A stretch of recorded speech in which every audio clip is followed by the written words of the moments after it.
Hi, this is Sarah Mikesell with the Poultry site, and today we're here with Amy Lynn. She is the technical director at Anitox. Thanks for being with us today, Amy. Yeah, hi. Thank you for having me today. It's an honor to be here. Oh, fantastic, fantastic. I appreciate that. And today, Amy and I are in a very chilly Atlanta, Georgia at the 2026 IPPE.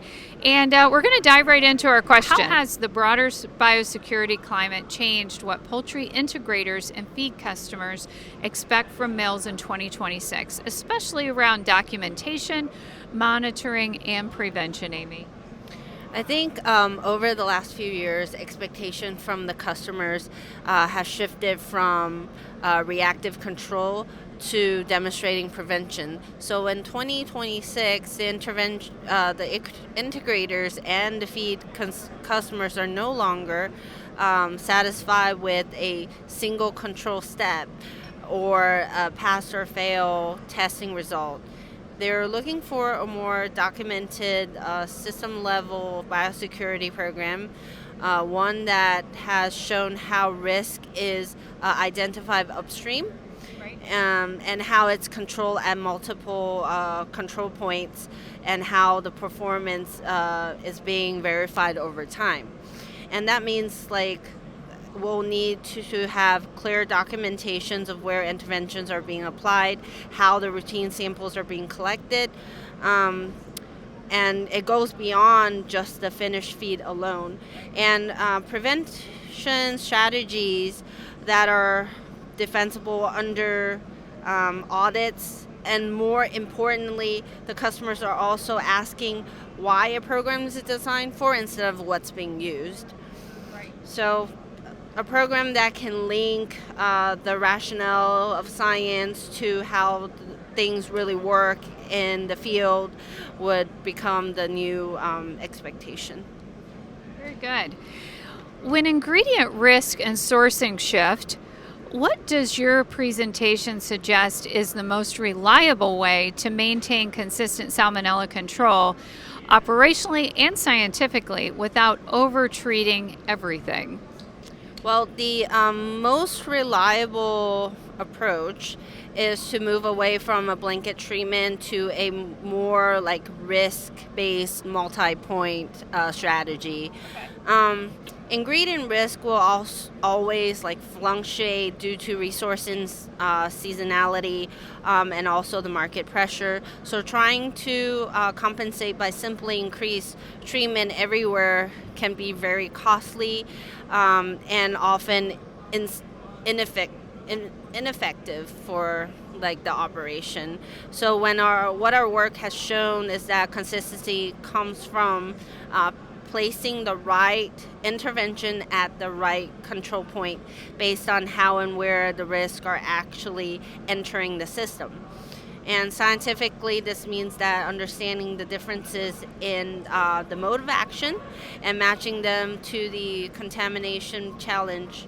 So operationally, it would mean that designing programs that are flexible, available to scale up or down, being flexible at specific points without disrupting the entire process. And this balance is really what allow the mills to maintain control without over treating. Very good. Excellent. And you discuss why it matters whether an intervention can address contamination beyond the surface in certain raw materials.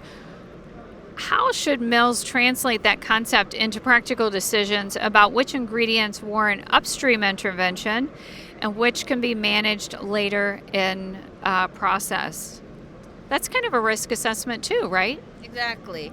I think the key is to distinguish between the inherent ingredient risk and the process-related risk. So some raw materials, particularly certain oilseed meals, protein ingredients, are more likely to carry the internalized contamination due to the structure and the handling history of it. So for these ingredients, surface level control later in the process may not be sufficient, and upstream interventions become very critical. I think other materials may also present a low inherent risk, may be effectively managed through downstream control. So the practical takeaway for mills to prioritize upstream intervention for high risk, structurally complex ingredients while using downstream protection to manage contamination and environmental exposure. The ingredients specific decision making is far more effective than applying just the same solution everywhere. Got it. Very good. And last question, based on your validation approach across lab, pilot, and commercial environments, what monitoring plan and KPIs best reflect system level control, and how quickly should a mill expect to see a signal in those metrics? I think a system level control is best reflected by the trends, not just a single data point. The key metrics would include reduction in salmonella prevalence across the raw materials, the finished feed, and the environmental samples, as well as the improved consistency in routine monitoring results. Environmental positives and carryover indicators are especially useful early signs because they reflect how well the system is being controlled and not just the final product.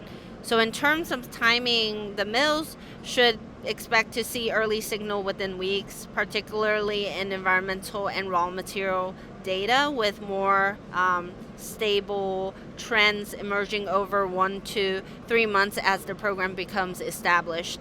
And the goal here is not zero positive overnight, but predictable, sustained reduction that holds conditions change. Very good. Hey, thank you so much for all the information today, Amy. This was fantastic. Thank you. I have fun. Thank you. This is Sarah Mikesell with the Poultry Site.